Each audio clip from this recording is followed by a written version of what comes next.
Olá, meus queridos, tudo bom com vocês? Espero que todo mundo esteja bem. Bom dia, boa tarde, boa noite, dependendo da hora que você estiver assistindo esse vídeo. E hoje a gente retorna para mais uma aula na nossa disciplina de ergonomia e psicodinâmica do trabalho, né? Hoje, mais especificamente, caindo aí mesmo já direto na área de ergonomia, né? Hoje, na verdade, fazendo uma introdução, né? No nosso texto aqui, ergonomia, uma introdução. Acredito que essa altura vocês já devem ter visto a apostila lá no Siga A, né? Já está lá, já está disponível para vocês. E se vocês já olharam, já leram, espero que sim, né? Vocês observaram que, na verdade, aquela apostila que eu deixei lá é uma apostila enorme, né? Ela é muito grande, tem mais de 60 páginas lá, agora, né? Não me recordo direito a numeração certa. E tem vários capítulos, né? Várias partes, vamos dizer assim, que ela é dividida em várias partes, né? E hoje a gente vai estar vendo o comecinho lá daquela apostila toda, que é aqui a parte da introdução, né? Como o próprio parte do texto já fala, né? Ergonomia é uma introdução. A gente não vai ver essa apostila inteira, né? Porque como vocês já devem ter observado lá, é muito grande, tem muita coisa. Então eu vou selecionar só algumas partes, né, dessa apostila para a gente estar aqui debatendo, conversando um pouquinho aqui nos vídeos, mas depois em sala de aula a gente até pode conversar alguma coisa a mais sobre alguma coisa que eu não vá falar aqui nos vídeos, né? E por conta disso também eu vou dividir. Na verdade, assim, esse assunto aqui sobre a introdução à ergonomia, eu vou acabar nesse vídeo aqui, vai ser um vídeo só, é curto, é rápido, não tem muita coisa. Mas os outros assuntos que eu vou abordar em relação a essa apostila, eu vou dividir em alguns outros vídeos aí, tá? Então ainda não parem para pensar se vou fazer em 3 vídeos, em 4, 5, 6, não pensei ainda, tá? Ainda não organizei essa parte.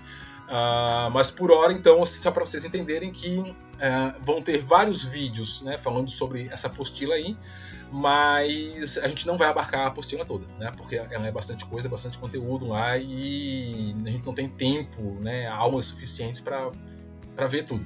E também, de certo modo, porque, como vocês já devem ter visto, se vocês leram, essa apostila é muito autoexplicativa, né? Ela é muito prática, muito pragmática, é muito direta, então não tem muito também o que conversar, não tem muito o que explicar, melhor dizendo, né?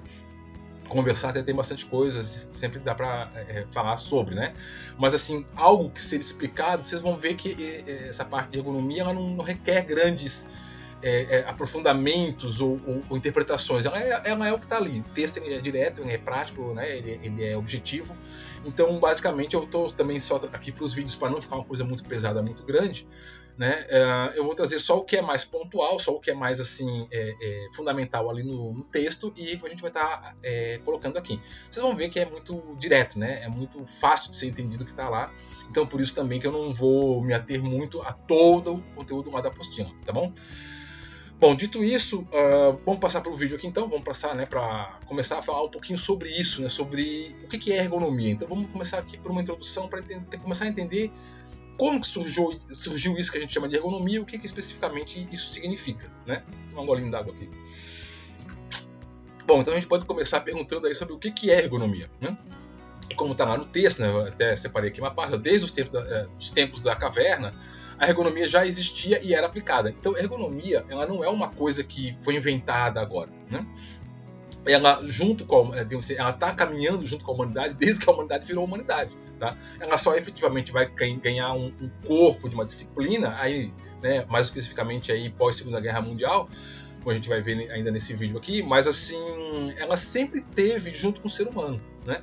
Sempre que um ser humano fez alguma coisa para tentar facilitar o seu modo de vida, facilitar o seu modo de trabalho, isso era ergonomia, né? Isso era uma aplicação da ergonomia.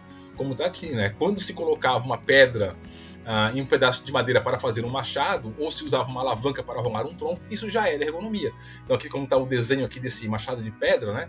Então o homem lá pré-histórico, o homem das cavernas, quando ele estava ainda na era da idade da pedra, né? Batendo uma pedrinha na outra, tentando derrubar às vezes um tronco, uma árvore para fazer alguma coisa, ela ficava lá com uma pedra lascada, batendo, né, com a mão ali, cortando os dedos, porque toda vez que batia, né, devia lacerar também os dedos e tal. Uma hora ele percebe que se ele pegar aquela pedra, encaixar ela num pedaço de pau, como está aqui, né, ou amarrar um pedaço de pau, ele podia inclusive dar com maior força, né, porque tem a alavanca ali agora, consegue fazer com maior força, até maior mais precisão e evitando de machucar a mão, né? Então isso já era ergonomia, né? Claro que não tinha esse nome lá naquela época, não levou muitos séculos para esse nome surgir, mas já era um modo de adaptar as condições do trabalho, as condições laborais, né, ou as condições da tarefa ali que aquela pessoa, aquele homem estava executando, ao indivíduo, né? Então isso é a essência da ergonomia, como está aqui, ó, né? A ergonomia, pois, né, trazendo agora para uma situação mais contemporânea, mais atual, é a ciência aplicada a facilitar o trabalho executado pelo homem, né? Sendo que interpreta-se aqui a palavra trabalho como algo muito abrangente em todos os ramos e áreas de atuação. Então, basicamente, a ergonomia, quando ela surge, ela vai surgir como isso aqui, uma forma de adaptar o trabalho ao homem, né? Vocês vão ver que na história, a gente já viu um pouquinho lá quando a gente estava conversando sobre, nos vídeos anteriores, né, sobre a escola clássica de administração, os princípios da administração científica, que no começo lá da administração havia uma grande preocupação com a máquina, uma grande preocupação com a produtividade, com o trabalho, e não tanto com o indivíduo, né? Então era mais ou menos assim, se produzia a máquina, se fazia a máquina e o indivíduo se adequasse a ela, o indivíduo se adaptasse a ela. Se planejava uma estrutura de trabalho e o indivíduo que se adaptasse àquilo ali, tá? Isso na produção industrial, né? na era industrial. Aí. Como a gente viu, a ideia de estar adaptando ferramentas do trabalho ao ser humano, isso sempre existiu, né, desde o começo, desde a pré-história. Mas ali na época da Revolução Industrial e tudo mais, até pelo boom, né, das máquinas e tudo mais, isso foi um pouco deixado de lado e a grande atenção foi sendo dada para o trabalho, para a máquina, para o processo, né, e não tanto para o indivíduo. E aí, aos poucos, vai surgir isso que a gente vai chamar de ergonomia, que vai efetivamente estar parando e pensando, não, peraí, eu tenho que adaptar esse ambiente, essa condição, essa ferramenta, essa máquina, esse posto de trabalho, essa situação aqui de uma cadeia de produção, para que isso se adeque ao indivíduo, para que esse próprio indivíduo possa produzir melhor, para que esse próprio indivíduo possa trabalhar melhor, né? Então, hoje, como fala aqui, né, o trabalho é entendido como uma coisa bem mais abrangente do que simplesmente a execução de uma tarefa, né? Vocês vão ver aí até no próprio texto que, principalmente no começo, a ergonomia estava muito relacionada a isso, tá? A uma adaptação a uma tarefa, a uma adaptação a uma ou melhor, adequação de uma ferramenta, de uma tarefa específica, né? Ao indivíduo que está dentro de um posto de trabalho trabalhando. Mas hoje em dia isso já está bem mais amplo, tá? Até o próprio entendimento de trabalho já é uma coisa bem mais ampla, como a gente já discutiu aí em algumas aulas anteriores, tá? Então aqui, o termo ergonomia deriva das palavras gregas ergos, né, que significa trabalho, e nomos, né, que significa lei, normas, regras, né? Logo, a ergonomia é a ciência, né, que pesquisa, que desenvolve regras e normas aqui, ó, para organizar o trabalho, tornando-o mais compatível às características físicas e psicológicas do ser humano, né? Então, de modo geral, grosso modo, a gente poderia definir que a ergonomia é a ciência. Não gosto muito de usar esse termo ciência, né? É a disciplina, eu acho que se encaixa melhor, né? Que se dedica a adaptar o trabalho, as condições de trabalho ao indivíduo, ao ser humano, tá? Então, só para um exemplo fácil para vocês entenderem, né? Ou verem, aqui tem duas fotos aqui de uma oficina, né? Duas oficinas. Aqui, indivíduos, né? Essa aqui... eu tentei pegar lá, acho que é Paquistão, sei lá onde é que é. A gente vê muitos videozinhos na internet hoje em dia por aí, o pessoal lá trabalhando, fazendo coisas, até fazem muitas coisas muito interessantes com o maquinário e com a estrutura que eles têm lá, né? Então, por exemplo, aqui, ó, todo mundo aqui no chão, sentado, trabalhando aqui com um esmeril ali no chão, né? Sem proteção, né? Olha o perigo que é o cara que com essa manga perto dessa polia, né? Pro braço ser pego ali e tal. Proteção para o rosto é um paninho aqui na cara, né? Ou nenhuma aqui. Olha as condições do ambiente aqui, ó, as paredes tudo sujas e tal. Então, ou seja, é o cara jogado ali numa oficina, né? Uma situação até, vamos dizer assim, quase que medieval. O que tem talvez aqui de luxo seria esse exaustorzinho aqui, que nem sei se está funcionando, né? Mas pelo menos parece um exaustor aqui para tirar o calor ali. Mas imagina a fuligem, a pessoa respirando naquela oficina e tudo mais, né? essa condição insalubre, né, do indivíduo trabalhando ali. E aqui já um trabalhador, né, vamos dizer assim, numa situação mais adequada, por exemplo, fazendo uma solda, né, com todos os equipamentos de segurança, por exemplo, óculos, né, a máscara ali para evitar a luminosidade que, né, prejudica os olhos, a própria máscara para evitar que chamusque, né, que pegue que essas fagulhas aqui caiam no rosto, macacão, luva, né, num ambiente aparentemente aqui mais, não dá para ver direito, né, mas mais acondicionado aqui e tal. Então observem que é isso que a ergonomia faz. Tá? Ela faz o indivíduo, né, ou a oficina, a condição de trabalho, sair de uma condição dessa daqui, basicamente onde, olha, a máquina está aí, o trabalho é esse daí, você senta aí, produz e faz logo, né? Onde o indivíduo não é tanto o foco do processo e mais a própria linha, a produção da peça, ou o que seja, para essa condição aqui, onde não é que a peça ou o trabalho ou a produção entre em segundo plano, mas o indivíduo ele é levado para o centro, né? E toda a condição de trabalho ela é feita de modo a adaptar esse ambiente a esse indivíduo, inclusive para que ele possa produzir melhor, inclusive para que ele possa produzir mais, tá? Não apenas para melhorar a vida da pessoa, tá? Mas também para que ela tenha, né, capacidade de produzir melhor e mais, né? Então, desse modo, a ergonomia ela não é uma ciência pura, né? Então ela não é algo que ela desenvolve mecanismos, tá, para fazer isso. Na verdade, ela se utiliza do conhecimento de outras ciências, como a fisiologia, a antropometria, a biomedicina, a biomecânica, mas a biomedicina também, né? A psicologia e a física, etc., para conseguir o seu intento. Então, assim, hoje a ergonomia, ela praticamente já dá para dizer que ela é uma disciplina, um ramo específico, né? É mais das áreas das engenharias, né? Mas assim, ela não produz um conhecimento puro, tá? Porque na verdade o que a ergonomia ela vai fazer é basicamente aplicar o conhecimento de outras ciências. A gente poderia dizer que é uma ciência aplicada, né?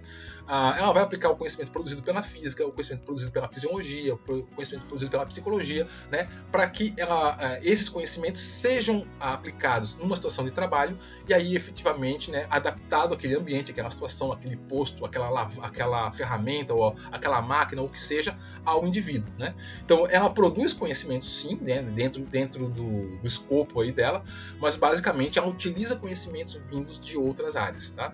Por isso que inclusive a ergonomia ela é uma coisa assim meio que interdisciplinar, né? Hoje, como eu falei, ela está mais categorizada aí dentro das engenharias. Não sei dizer inclusive se ela já até se descolou das engenharias e se tornou uma coisa própria, tá? Não tenho esse conhecimento, mas assim, ela é algo muito interdisciplinar, tá? Até a minha na época que eu trabalhava aí mais próximo do pessoal aí das engenharias e tal, né, que trabalhava com essa questão de ergonomia, geralmente quem era especializado em ergonomia era um engenheiro, né? Geralmente acabava sendo um engenheiro, mas era assim, não era uma engenharia específica, era um cara que era engenheiro mecânico, que tinha uma especialização em ergonomia, mas um pezinho lá na fisiologia, fisioterapeutas, tinha muito fisioterapeuta trabalhando com ergonomia, né? Então, assim, ela é muito mesclada, ela é muito multidisciplinar, tá?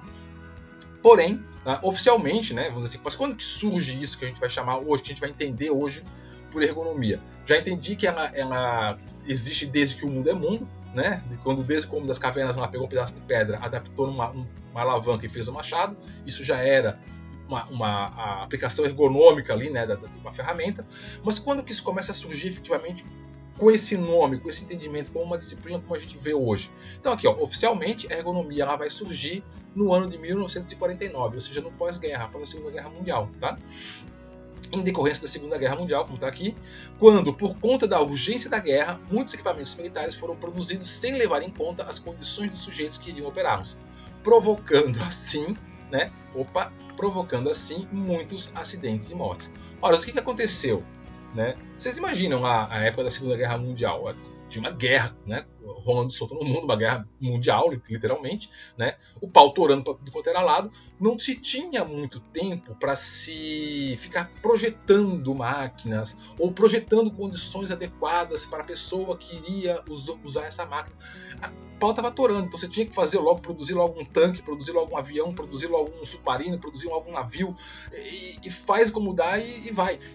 E o que era importante era você, por exemplo, pegar um exemplo aí, um submarino, por exemplo, quem já viu desenho de submarino, foto de submarino, né? Ou até tanque mesmo, você sabe que são lugares muito desconfortáveis, né? Por quê? Porque O objetivo é você conseguir levar o máximo de arma possível, né? Você levar o máximo de munição possível para poder efetivamente combater o inimigo lá do outro lado do mundo. Então o objetivo não é você, de repente, lá no submarino, né, fazer um quarto confortável para o marinheiro. Não, o objetivo é você colocar o máximo de torpedo que você puder colocar dentro daquela máquina para poder afundar o máximo de navios possíveis do inimigo. Então o mínimo de espaço que você vai dar para o indivíduo poder ficar ali dentro é o que vai ser dado. Quem já viu aí um filme de submarino, uma foto de submarino, sabe como é que é, todo apertadinho, né? Justamente porque o espaço ali tem que ser muito bem aproveitado. Então era isso. O foco estava em você produzir uma máquina que pudesse efetivamente ser combativa e não se parava muito para pensar na qualidade ou nas condições das pessoas que estariam ali dentro, operando ali dentro. Consequentemente, você já pode imaginar que isso deu muito acidente e muitas mortes, né? Porque imagina um piloto, um piloto de tanque, um piloto de avião, alguma coisa assim, o cara que está ali numa condição muito, muito difícil, que não tem visibilidade, né? Que não tem visão, porque como é que o cara sabe para que lado vai atirar? Como é que ele sabe onde é que está o inimigo? Então ele vira um alvo fácil, né? Então máquinas que foram feitas muito às pressas, né, para efetivamente dar uma resposta a uma situação de emergência, que era uma guerra que estava acontecendo, também acabaram ocasionando muitas baixas, né, e muitas perdas. Então, só para vocês terem um exemplo, só para estudo de ilustração, né, então aqui, por exemplo, uma cabine de um avião na Segunda Guerra Mundial, então, tipo, sem proteção para o piloto aqui nenhuma, né, lembra que nessa época que ainda era... Claro, o armamento, a própria munição não era tão potente como era hoje, podia ser feita uma blindagem aqui, mas era tudo vidro aqui. E a condição aqui pro cara, né? Imagina, o cara vai em altas altitudes, o que o cara tinha aí para se aquecer era um casaquinho né, de couro com lã de carneiro por dentro e vai fundo, né? Aqui o exército aqui, né, indo para a guerra de bicicleta, né? Então são coisas que a gente não imagina muito hoje, né? Imagina o cara ter que sair pedalando para o campo de batalha não, você tem que transportar o soldado até o local lá, para quem não chegue lá cansado, para quem não chegue lá desgastado, para quem possa efetivamente combater. Você imagina o cara pedalar, sei lá, 80 km para chegar no fronte de batalha e ainda ter que, né, sair atirando. É complicado, né? Então, aqui, por exemplo, isso aqui é o interior de um tanque, né? Aí vocês podem imaginar como é que era nessa época, o tanque da Segunda Guerra Mundial, esse aqui, tá? O visor, que o cara tinha para ver era esse quadradinho aqui, ó. Vocês conseguem observar aqui, né? Não, e é isso aqui, o cara ficava sentado aqui, o banquinho não tinha encosto, então o cara tinha que ficar ali, né, apertadinho ali, não tinha espaço para o cara basicamente se locomover ali, né, se mexer, né? Era mais um espaço para um cara dirigindo e um cara municiando o canhão e acabou, né? Aqui, ó, um piloto também desculpa, aqui no caso um avião, né? O cara em pé com a metralhadora atirando, né? Veja, o cara não tem nem onde sentar, o cara tá ali em pé a uma altitude aí de, sei lá, quantos mil metros pés de altura, provavelmente congelando aqui, isso aqui é aberto, né? Porque essa cabine não era pressurizada, né? E o cara lá, né, com uma casaquinho de couro, em pé, curvado, porque a metralhadora também ficava ali embaixo. Imagina o cara depois de 1 hora, 2 horas aí numa situação como essa, se ele ia combater. Ele não ia combater adequadamente, ele ia acabar virando um alvo, né? E aqui, só para título de curiosidade, só para ilustração, isso aqui não é da Segunda Guerra Mundial, isso aqui é da Primeira Guerra Mundial, tá? Isso aqui já são uniformes da Segunda Guerra Mundial, mas aqui só para vocês verem como é que a coisa era, isso aqui eram uniformes do exército francês na Primeira Guerra, né? E aí dá para ver que na Segunda Guerra já evoluiu, né? Evoluiu em que sentido eu quero dizer? Por exemplo, tem vários elementos aqui, mas rapidamente dá para ver, né, só batendo o olho, a questão das cores, né? Esse aqui é um pelotão francês indo para a guerra, na Primeira Guerra Mundial, e os caras iam pro front, pro campo de batalha, com uma calça vermelha e um casacão azul e um cap vermelho. Ou seja, era um alvo ambulante, né? O alemãozinho só precisava ver onde é que estava um capacetinho, um cap, né? Vermelhinho andando, um troço azul andando no meio do campo de batalha e atirar, né? Na Segunda Guerra Mundial já se começou a ideia de você ter que, né, camuflar o soldado, para o soldado não ser um alvo tão fácil. Aqui o cara era um alvo, né? Então imagina, né? Imagina como é que era isso, né? E aí, é claro, aqui já foi evoluindo, né? E essa evolução que partiu aí, por exemplo, do uniforme, né? Isso aqui eram roupas de algodão, ainda quando molhava o cara ficava pesado, ficava úmido. Então, enfim, mil coisas, né, que evoluíram muito da Primeira para a Segunda Guerra Mundial, da Segunda Guerra Mundial para hoje, né? Hoje tem toda uma tecnologia ergonômica, por exemplo, para fazer um uniforme, né? O uniforme de um soldado hoje, principalmente se soldados americanos, por exemplo, né, que estão combatendo por aí, não se compara ao que era um uniforme de um soldado aqui na Segunda Guerra Mundial, né? Tem toda uma estrutura, tem toda uma adaptação para transformar aquela situação que já é estressiva, já é aversiva, né, já é complicada por si só, menos, né, tipo assim, não ter ainda mais um fator agravante de estresse, que é, por exemplo, uma roupa coçando, uma roupa esquentando, ou uma roupa molhada, né, ou uma roupa que rasga fácil, enfim, né, uma série de situações que melhoram aquela condição, aquele ambiente para o indivíduo, tá? E aí o que aconteceu, né? Então, como cada equipamento destruído e cada soldado morto representava um custo altíssimo para os exércitos, né? Imagina você treinar um piloto, custo que né, você treinar um piloto e de repente você perde um piloto porque o cara tá numa cabine que era muito apertada e o cara não conseguia olhar para o lado, entendeu? Ridículo, né? Iniciou-se então um processo de adaptação de alavancas, visores, pedais, etc. para adaptar a máquina ao homem, né? Se percebeu isso. Se percebeu que se teve muitas perdas humanas e financeiras, porque simplesmente não se deu atenção efetivamente à estrutura da máquina que o cara estava lá utilizando.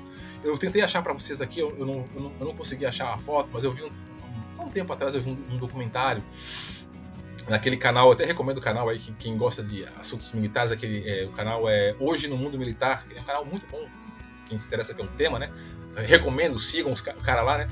E ele tinha feito um vídeo falando sobre os helicópteros russos, né, os helicópteros soviéticos, helicópteros muito famosos, né, que é o Mil-Mi, né, que é um helicóptero lá que os soviéticos desenvolveram e utilizam até hoje. O Brasil, se não me engano, também tem um Mil-Mi, eu não sei qual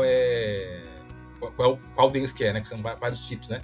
Mas aí o cara estava falando assim, que enquanto os americanos, né, se desenvolveram muito no sentido né, da tecnologia para desenvolver o helicóptero, né, que estava comparando helicópteros de combate, helicópteros de ataque, né, na época, né, o vídeo estava comparando com o helicóptero Apache, que é um helicóptero americano, onde, por exemplo, o piloto tinha uma cabine climatizada, né, o piloto soviético, hoje o piloto russo, porque esses helicópteros ainda são operados pela Rússia, o máximo que o cara tinha era um ventiladorzinho. Então imagina, né, tipo assim, lá na Segunda Guerra Mundial não, porque o Mil-Mi foi feito depois, né, mas quando ele foi desenvolvido, e a própria ideia soviética, né, a ideia russa, que é aquela coisa muito dura, muito pesada, aquela máquina e tal, né, era de que o piloto ali dentro, para se refrescar, fazia o quê? Abria a janelinha. Então, tipo assim, abria a janela e deixava entrar um ventinho. No máximo, os melhores ali, os mais atuais, tinham um ventilador. Então, vocês conseguem imaginar o que é um cara no meio de um combate, no meio de uma tensão, né? Tiro para tudo quanto é lado, e o cara dentro de uma máquina que tem um puta do motor atrás, né? Barulhos, calor ali, e o cara derretendo, pingando de calor, e ia ter que se concentrar em atirar em alguém e não ser atingido. Imagina, né? Enquanto isso, o piloto americano estava lá numa cabine climatizada, né? Temperatura adequada, e aí esse fator era um fator de estresse a menos. Não é à toa que aí num combate, na hora do vamos ver mesmo, o pessoal acabava lá, enfim, sendo abatido, né? Então é esse tipo de coisa que o pessoal começou a perceber. E aí eles falaram assim, não, a gente tem que efetivamente começar a melhorar, a adaptar isso aqui, ó, alavancas, visores, pedais, né? Adaptar a máquina pro indivíduo, para o soldado ali, ou para quem vai estar operando aquilo ali, né? Então, após a guerra, né, muitos profissionais que trabalharam nesses processos de adaptação, que começaram a fazer isso daí, se reuniram para dar continuidade aos trabalhos realizados, e foi nesse período que a Marinha e a Força Aérea dos Estados Unidos criaram os primeiros laboratórios de ergonomia. Então, foi no pós-guerra, tá? Esses laboratórios, posteriormente, foram impulsionados com a corrida espacial que surgiu durante a Guerra Fria. O pessoal começou a adaptar isso, né? A questão de equipamentos de combate, né, sendo adaptados para os soldados. Esse exemplo que eu dei aí, por exemplo, né, do cockpit ali do helicóptero Apache americano e do Mil-Mi soviético, né? O pessoal começou a adaptar isso, começou a fazer isso. E aí, percebendo que isso trazia resultados, trazia uma situação mais adequada para aquele momento lá do estresse do combate. Enfim, isso começou a ser levado também para a parte que aí era a época da Guerra Fria, né, da corrida espacial, né? Então, na corrida espacial também se começou a dar muito, a desenvolver muito tecnologia para melhorar o ambiente ali, no caso do foguete, ou que seja, para o astronauta ou para o cosmonauta que iria, né? Aí aqui um exemplo, para quem não conhece, aqui é a Laika, né? Foi o primeiro ser vivo a ser mandado para o espaço, né? E aí, no caso da Laika, quem conhece a história sabe que ela não teve um futuro muito feliz, ela não teve uma existência muito feliz, vamos dizer assim, né? Aqui foi assim que ela foi mandada para o espaço. Botaram ela numa caixinha, no máximo ali com um acolchoadinho ali, bota no foguete e joga para cima, acabou, né? E quem sabe da história dela sabe que ela não durou, ela não chegou no espaço, né? Morreu antes. Mas aí toda a propaganda que foi feita foi outra, né? Mas ela não chegou viva lá em cima, né? E depois meio que foi assim, oh meu Deus, ela morreu, que surpresa.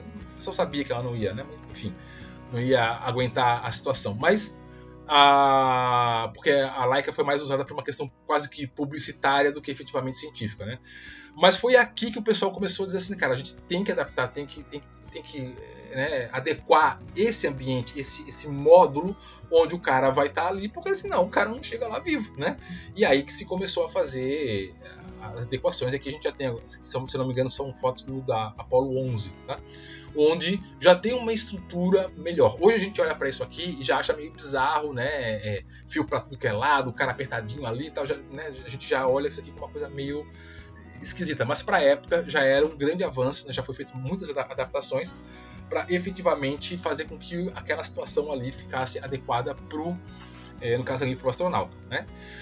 Bom, então foi isso, né? A ergonomia ela vai surgir mesmo depois da Segunda Guerra Mundial. Ela vai começar principalmente a partir de uma constatação de que as máquinas, né, de guerra não eram feitas de modo adequado para o combatente.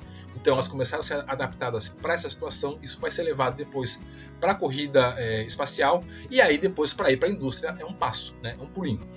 E aí, então, basicamente, a ergonomia ela surge, ela nasce, ela se estrutura e ela vai ser dividida aqui no que a gente vai chamar de 3 fases distintas, tá?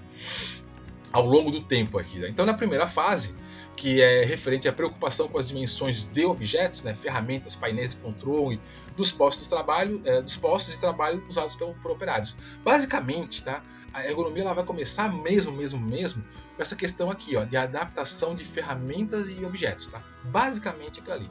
Todos vocês aí que já foram uma vez numa loja de ferragem aí já comprou um martelo que é feito com cabo de borracha, né, que é para minimizar o impacto ali da mão quando bate, com ranhurazinhas para não escorregar, aquilo ali é ergonomia. Tá? E começou basicamente ali, adaptando ferramentas, fazendo com que as ferramentas ficassem mais utilizáveis. E depois expandiu aqui, né, para postos de trabalho e tudo mais. Tá? Então o objetivo dessa fase, como está aqui, concentrava-se no redimensionamento de postos de trabalho, possibilitando um melhor alcance motor e visual aos trabalhadores. Então, como está aqui, ó, um exemplo simplesinho, você já deve ter visto isso muito por aí, né?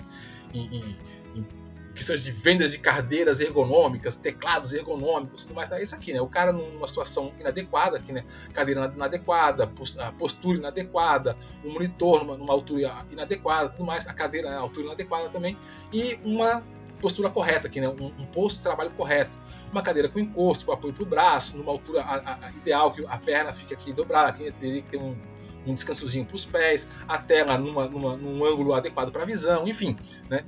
Então, a ergonomia ela começou primeiro aí, com essa preocupação de adaptar ferramentas, adaptar equipamentos, adaptar o posto de trabalho. Tá? Essa foi a primeira fase. A primeira fase é onde se preocupava em adaptar esse lugar onde o funcionário está, esse lugar onde o funcionário trabalha. Né? A ferramenta está no alcance da mão, para ela não precisar levantar para ir pegar o troço, né? Quem vai precisar estar ali no campo visual, essa foi a primeira preocupação. Então, adequar ferramentas, equipamentos e o posto ali, né? Cadeiras, computadores e tudo mais, ao funcionário. Tá? Na segunda fase, ela já expande um pouco mais. A ergonomia percebe que não é só uma questão de você adaptar a ferramenta, não é só uma questão de você adaptar o equipamento. Você precisa ampliar isso para o lugar onde o sujeito está, para o lugar onde o trabalhador se encontra. Tá? E aí, nessa segunda fase, a ergonomia se amplia e começa a utilizar outras ciências, né? É que ela amplia, né? E passa a projetar postos de trabalho visando, sobretudo, o bem-estar físico do trabalhador. Aí já é uma outra veja, ó, já é um passo além. Não é só uma questão de facilitar a execução da tarefa, é de se preocupar com o seu bem-estar físico. Tá? Então já tem que estar num lugar onde não tenha tanto ruído, né? Então já tem que ter um protetor para auricular, não tenha muito calor nem muito frio, a exposição à iluminação, tudo isso já começa a ser ampliado. Muitas vezes não é já levado em consideração. Muitas vezes é algo que não diz respeito ali da atividade que o cara está fazendo em si, mas diz respeito ao bem-estar dele no contexto. Então, de repente, o cara está aqui trabalhando no computador, eu estou aqui, né, trabalhando tal, mas eu trabalho numa oficina e do lado tem um batistaca aqui. Então, se eu estou aqui num ambiente que tem ruído, eu preciso ter um protetor auricular, por exemplo, né? Então aqui, né, trabalhador por meio do controle de ruídos, temperatura, vapores, né? Aqui percebe-se uma preocupação em adaptar ao trabalhador o ambiente físico, tá? E as dimensões do trabalho. Então, se na primeira fase da ergonomia, na primeira etapa, né, da ergonomia, a preocupação era adaptar a ferramenta, adaptar equipamento, adaptar o posto ali, né, a máquina que o cara vai utilizar. Nessa segunda fase, a preocupação já era em adaptar o ambiente físico, tá? Até extrapolando o próprio local onde o trabalhador se encontra. Não é só o posto de trabalho dele que importa, e sim em todo lugar. Como está aqui, por exemplo, né? Isso aqui é só os 7 erros do escritório, né? Imagina, aqui, né, um escritório mal planejado ergonomicamente, né? Um cara vai ficar aqui, por exemplo, embaixo do ar-condicionado, e esse cara vai congelar, esse outro cara aqui vai, sei lá, pode ter muita iluminação aqui vindo de fora, ele não vai conseguir ver direito a tela do computador, esse outro aqui vai ficar numa posição aqui que atrapalha ali o desenvolvimento da tarefa deles, e se nesse contexto todo aqui tem alguém falando no telefone, o barulho atrapalha o outro aqui, então, enfim, começou a se pensar, a se observar que é o ambiente como um todo que precisa ser adaptado, e a preocupação era causar o bem-estar físico para o sujeito, tá? Então não adiantava o cara estar com uma ferramenta adequada e estar passando frio, né? Não adiantava o cara estar com uma ferramenta, um computador adequado, né, numa altura adequada, mas estar com, sei lá, excesso de barulho, fazendo o cara, no final do dia, estar estressado, né? Então a segunda etapa foi começar a planejar e adaptar ambientes. E a terceira etapa, né, que aí vai ocorrer aí em meados dos anos 80, é quando a ergonomia passou a se preocupar com aspectos cognitivos do trabalho, né? É o que a gente vai chamar de carga mental, né, ou de estresse. Não é só a questão do ambiente físico, mas também as questões mentais, né? A pressão no trabalho, aquela coisa que eu tenho que dar conta, aquele relatório que eu tenho que fazer, 1000 atividades, né? Nessa época que começa a ter o desenvolvimento da informática, então aquilo que era tipo assim, antes era 10 pessoas que faziam, agora é uma pessoa só que faz, e porque o computador, né, possibilita isso, né? Então tem mais, é uma outra pressão que acaba tendo em cima do indivíduo, que não é necessariamente uma pressão física, mas é uma pressão mental, aquilo que a gente chama de carga mental, tá? A gente não vai falar muito sobre carga mental, talvez quando a gente for falar sobre psicodinâmica do trabalho, mas assim, começa a entrar aqui a ideia de que o trabalho ele é além do físico, tá? Então, com uma atenção especial para a transmissão e controle das informações, evitando a sobrecarga do trabalhador, principalmente devido, como eu estava falando aqui, né, ao crescente uso da informática no mundo do trabalho, tá? Principalmente hoje, né, que a gente vive aí nos home office da vida, como isso aqui, por exemplo, é mais ou menos isso, entendeu? Você tem um projeto, você tem uma tarefa para executar, para fazer, para dar conta num prazo. E assim, digamos assim, né, antigamente você saía do trabalho, você está fora do teu posto de trabalho e pronto, acabou, só vai trabalhar de novo no outro dia. Hoje em dia, com WhatsApp, com celular, com computador, você sai do trabalho, vem para casa e continua trabalhando, né? Isso é pressão, isso é carga, né? Isso é coisa que faz com que o indivíduo não relaxe, né? Então, a ergonomia começou a se preocupar com outros elementos, que não era mais de adaptação de ferramenta, que não era mais com adaptação de ambiente, mas era assim com a pressão cognitiva e emocional, tá? Que aí é o que a gente já vai começar a entrar aqui na fase mais atual, né? Que é a questão do cara e a própria execução da tarefa, a própria tipo de trabalho que a pessoa desenvolve pode estar causando uma pressão muito grande, levando a pessoa a um adoecimento ou algum problema assim, tá? Então aqui, né, a condição atual da ergonomia é um desdobramento dessa terceira fase, essa última aí, né? Onde, além dos aspectos cognitivos referentes ao trabalho, há também a preocupação com os aspectos emocionais, né? Aí, por exemplo, questão de clima no trabalho, colaboração entre colegas, se você trabalha com uma equipe que é legal, com uma equipe que não é legal, um chefe que é às vezes muito abusivo ou que é muito permissivo, enfim, outros elementos que também vão interferir no trabalho, que não é físico, que não é equipamento, que não é cognitivo, mas que é também questão emocional, que pode levar o indivíduo a, né, a se estressar, usando grosso modo aqui esse termo, né, mas a acabar adoecendo no trabalho ou efetivamente até mesmo executando o trabalho de um modo inadequado, errado, tudo mais, né?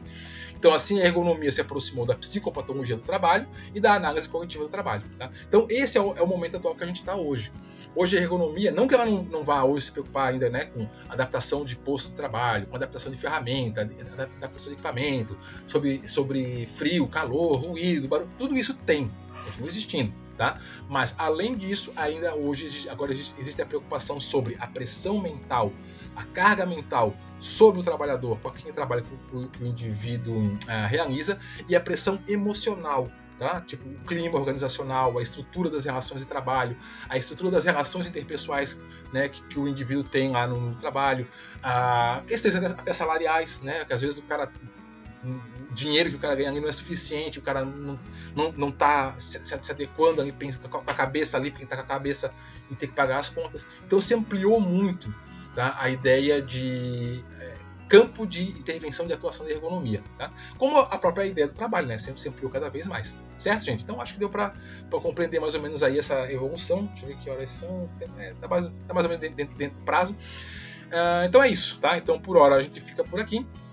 Então eu encerro aqui esse vídeo, essa parte de introdução, a gente acaba aqui. E aí agora no próximo vídeo a gente já começa a entrar em outros aspectos relacionados à ergonomia, tá bom? Então qualquer dúvida vocês anotem aí, quando a gente tiver o nosso encontro presencial, a gente sana aí alguma dúvida, algum questionamento que ficou, tá ok? Então um abraço para todo mundo, bons estudos, até o próximo vídeo, até mais e tchau!